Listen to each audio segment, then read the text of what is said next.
जय हिंद दोस्तों, आपका स्वागत है आपके अपने चैनल एमएसएफ हिस्ट्री भारत पर। आज आपको बहुत ही दुख के साथ कहना पड़ रहा है कि देश की सेवा करने वाला जवान जसवंत सिंह इंदा शहीद हो गए। जसवंत सिंह इंदा राजस्थान के जोधपुर जिले के बालेसर तहसील के खारीबेरी गांव में जीवराज नगर के रहने वाले थे। श्रीमान ठाकर साहब गाइड सिंह जी के 4 सुपुत्रों में तीसरे नंबर के सुपुत्र जसवंत सिंह इंदा थे। जसवंत सिंह इंदा को बचपन से ही फौज में जाने का बहुत ही शौक था।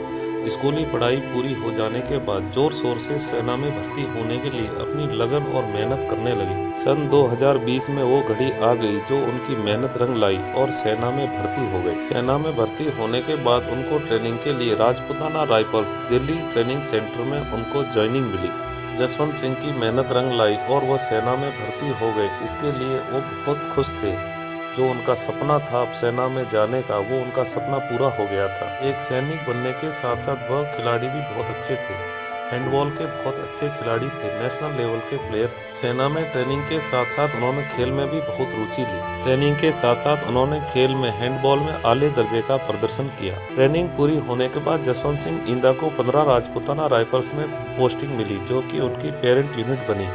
पेरेंट यूनिट में जाते ही उन्होंने सेना के कार्यों के साथ साथ खेल में बहुत रुचि दिखाई और हैंडबॉल के तो अच्छे खिलाड़ी थे ही, साथ साथ अन्य खेलों में भी बहुत अच्छा प्रदर्शन किया। 15 राजपुताना राइफल्स यूनिट में पहुंचते ही उन्होंने सैन्य कामों के साथ साथ खेल में भी बहुत अच्छा प्रदर्शन किया, जो कि बहुत ही कम समय में वो सबके आंखों के तारा बन गए। ट्रेनिंग पूरी करने के बाद यूनिट में जैसे ही पहुंचे तो उनकी यूनिट जम्मू कश्मीर के पुंछ में तैनात। जसवंत सिंह इंदा के अंदर देश की सेवा करने के प्रति देशभक्ति कूट कूट कर भरी हुई थी।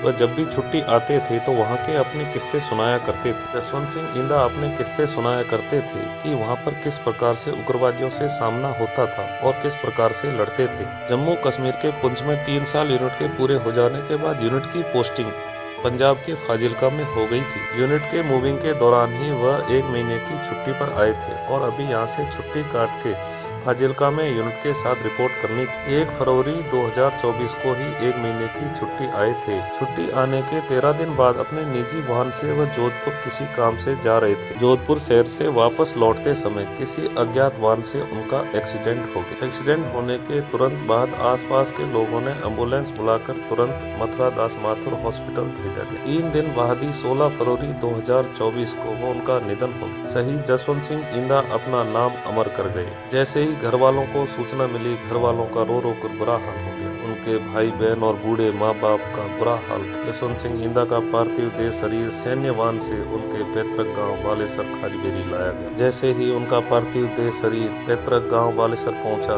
तो उनका पूरा गांव शोक की लहर में डूब गया। जसवंत सिंह इंदा के परिवार और गांव वालों ने जैसे ही ये खबर सुनी तो उनके दिल में एकदम बहुत बड़ा धक्का सा लगा। शहीद जसवंत सिंह इंदा को पुष्पांजलि अर्जित की और सैन्य सम्मान के साथ गार्ड ऑफ ऑनर दिया गया। गार्ड ऑफ ऑनर देने के बाद शहीद जसवंत सिंह अमर रहे के नारे लगे और जसवंत सिंह के भाई ने मुग्धांजलि दी। सैन्य सम्मान के बाद गार्ड ऑफ ऑनर के बाद शहीद जसवंत सिंह इंदा अमर रहे के नारों के साथ शहीद जसवंत सिंह इंदा पंचतत्वों में विलीन हो गए। माँ भारती की सेवा करने वाला वीर सपूत जसवंत सिंह इंदा हमें हमेशा के लिए छोड़कर चला गया। परिवार के साथ साथ देश को भी बहुत बड़ी क्षति हुई है। देश की सेवा करने वाला जवान जसवंत सिंह इंदा हमेशा के लिए हमें छोड़कर चला गया और अपना नाम अमर कर गया। हमारे द्वारा दी गई जानकारी अगर आपको अच्छी लगे तो हमारे चैनल को सब्सक्राइब कीजिए, वीडियो को लाइक और शेयर जरूर कीजिए। जय हिंद, जय भारत।